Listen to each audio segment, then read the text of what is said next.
și bine v-am găsit! Eu sunt Roxana și azi o să vă arăt câteva plușuri care mie îmi place mult. Primul este acesta, l-am luat din Mioveni. Este foarte răuț, îmi place foarte mult. Ok, să trecem la următorul. Următorul este acesta. Acesta l-am primit de Moș Crăciun și îl ador, mereu dorm cu el în brațe. Da, este foarte drăguț. Zice mama, tata, îl ador, în orice caz îl ador. Următorul este acesta, roz, l-am primit de la tatăl meu, îl ador. L-am primit la vârsta de 4 ani, cred că, da, la 4 ani l-am primit și îl ador. Următorul este Porky.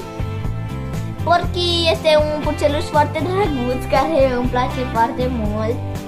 Da, îl ador. În orice caz îl ador. Următorul este Oiță, mereu și chiar acum în seara asta o să dorm cu ea, mereu îmi place să dorm cu ea, o ador foarte mult.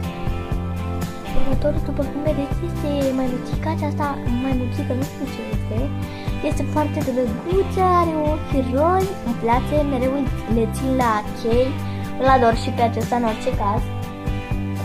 Este răciușca asta care am primit-o de la sora mea la 2 ani. Îl ador foarte mult, îl iubesc. Următorul este acesta, chiar dacă nu are o corniță, l-am primit la 2 luni și o să-l curs aici și nu o să mai aibă nimic, deci nu o să mai se observe. Îl ador, tot cu el dorm. Următorul e acesta de la tatăl, tot de la tatăl meu, îl ador și pe acesta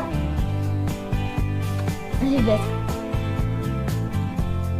Următorul este acesta care e de la mama mea, îl ador. Și când mi l-a dat a zis că ea este un soică și eu care îmi ține mereu în spate. Și eu îl ador, mereu dorm cu el. Și mai este delfinul acesta de care să vedeți. Mi-a place foarte mult de el, că cheamă delfin și l-a primit la, cred că, 1 an. Îl iubesc, să dorm cu el. Acesta este o veveriță, mi-a dat cea mai bună prietena mea, îl iubesc. O iubesc în orice caz, este foarte frumoasă. Cei doi sunt minuni, am primit de la mama mea de Crăciun, îi ador, de Moș Nicolae, îi ador. Și ultimul este acesta, îl ador. Dacă v-a plăcut acest videoclip, v-aș ruga să dați un like, să vă abonați la canalul meu și să vă abonați la Roxy Marin.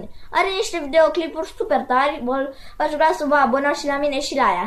Eu am fost Roxana și pe mâine!